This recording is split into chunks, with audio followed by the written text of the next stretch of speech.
नैनीताल के कालाढूंगी में junior boxing के नेशनल चैंपियन संजय की सड़क हादसे में मौत हो गई। चैंपियन की मौत से परिवार और क्षेत्र में शोक की लहर दौड़ गई। जानकारी के अनुसार कमोला निवासी संजय सोमवार की शाम अपने घर जा रहे थे।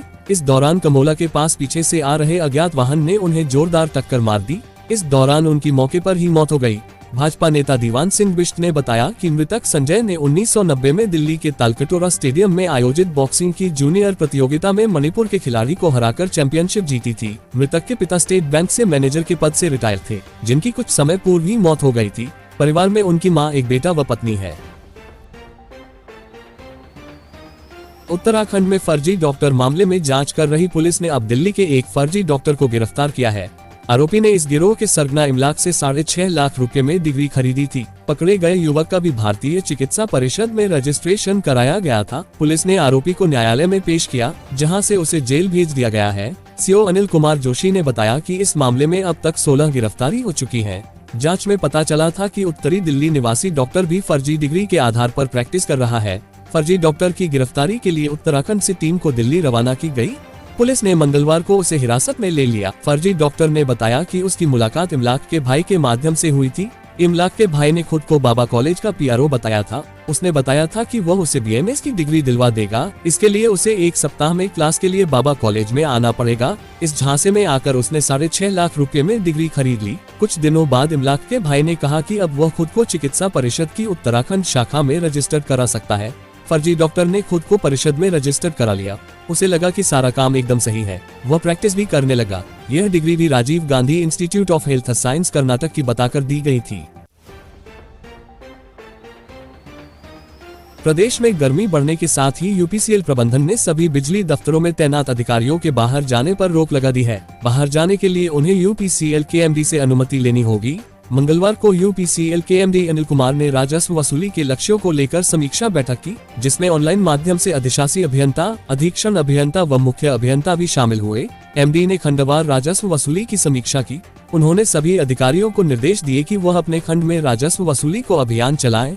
सभी खंडों में बकाया धनराशि वाले बिजली उपभोक्ताओं के खिलाफ नोटिस जारी करते हुए कार्रवाई की जाए। उन्होंने निर्देश दिए कि सभी सरकारी विभागों के अधिकारियों से समन्वय बनाकर राजस्व वसूली का प्रयास किया जाए। उन्होंने यह भी निर्देश दिए कि अपरिहार्य कारणों को छोड़कर सभी अधिकारी अपने दफ्तरों में ही रहेंगे और राजस्व वसूली सुनिश्चित करेंगे। मुख्यालय छोड़ने से पहले उन्हें प्रबंध निदेशक से अनुमति लेनी होगी। यूपीसीएल के एमडी हर सप्ताह राजस्व वसूली की समीक्षा करेंगे। राज्य में बदले मौसम के मिजाज के बाद एक बार फिर ठंड ने दस्तक दी है। कल दोपहर बाद से हो रही बारिश ने ठंड में इजाफा किया है। मौसम विभाग के द्वारा जारी तत्कालिक मौसम पूर्वानुमान में भीमताल में सबसे अधिक 23 मिलीमीटर बारिश रिकॉर्ड की गई। नैनीताल में 14, लखमंडल 11 और थलीसैंण, जागेश्वर में 9, परपुंडाखाल में 8, देवीधुरा में 8, रिखणीखाल और कीर्ति नगर में 7, टिहरी में 6 मिलीमीटर बरसात रिकॉर्ड की गई है। मौसम विभाग का कहना है कि अगले 18 मार्च तक येलो अलर्ट के तहत राज्य के पर्वतीय क्षेत्र में कहीं कहीं गर्जन के साथ बिजली चमकने, ओलावृष्टि की संभावना है, जिसके चलते कहीं कहीं बिजली गिरने से जानमाल की भी हानि हो सकती है।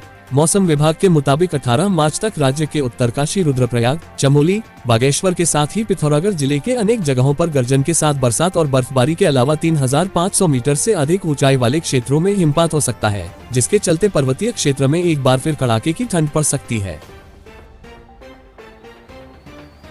जनपद पिथौरागढ़ में तहसील मुख्यालय के नजदीकी उडियारी गांव में 4 दिन पूर्व पेयजल की मांग को लेकर ग्रामीणों ने धरना प्रदर्शन के साथ ही सांकेतिक चक्का किया था, परंतु पुलिस ने 30 महिलाओं सहित 60 लोगों के खिलाफ विभिन्न धाराओं मुकदमा में दर्ज कर दिया, जिससे ग्रामीणों में आक्रोश व्याप्त है। ग्रामीणों व महिलाओं ने सरकार पर आरोप लगाया कि सरकार ने पानी तो नहीं दिया, लेकिन उन पर मुकदमे दर्ज कर दिए। पूर्व दर्जा राज्य मंत्री वरिष्ठ कांग्रेसी नेता खजान गुड्डू उडियारी गांव में पहुंचे और पानी की मांग पर ग्रामीणों पर मुकदमा दर्ज करने सरकार पर तानाशाही का आरोप लगाया और कहा, जब तक ग्रामीणों पर दर्ज मुकदमे वापस नहीं होते और पानी उपलब्ध नहीं कराया जाता है, तब तक आंदोलन जारी रहेगा। वहीं विभिन्न संगठनों ने ग्रामीणों पर मुकदमा दर्ज होने पर आक्रोश व्यक्त किया है।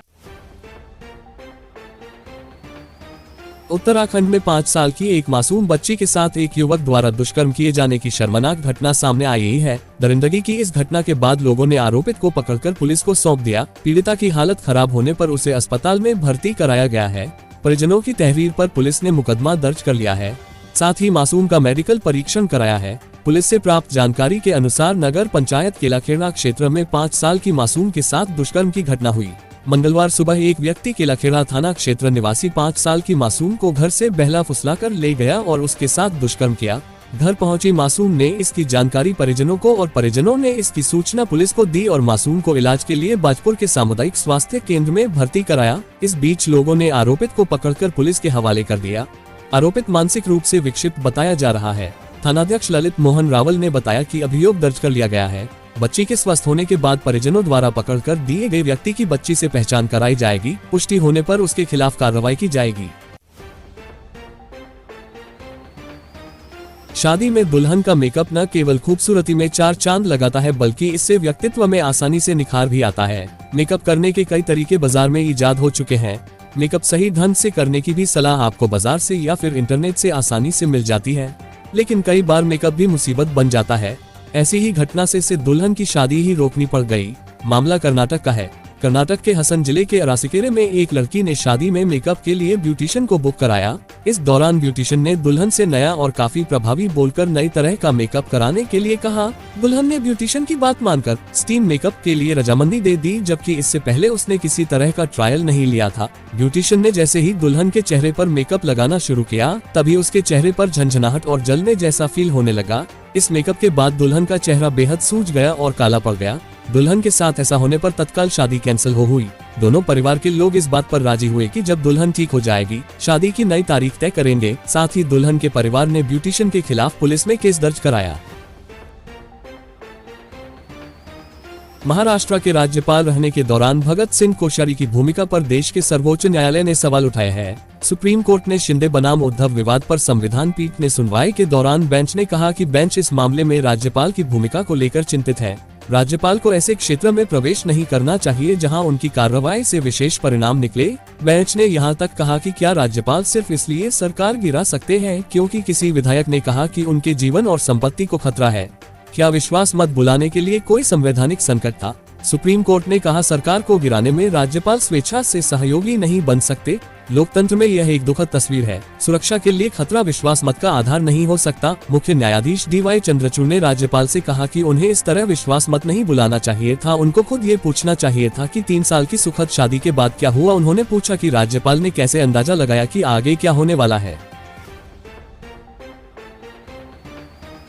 महिला मोर्चा जिला अध्यक्ष श्रीमती पूनम रमोला के नेतृत्व में स्वर्गीय सुषमा स्वराज अवार्ड कार्यक्रम के तहत जनपद उत्तरकाशी चिन्यालीसौर विकास खंड सभागार में 25 महिलाओं को सम्मानित किया गया।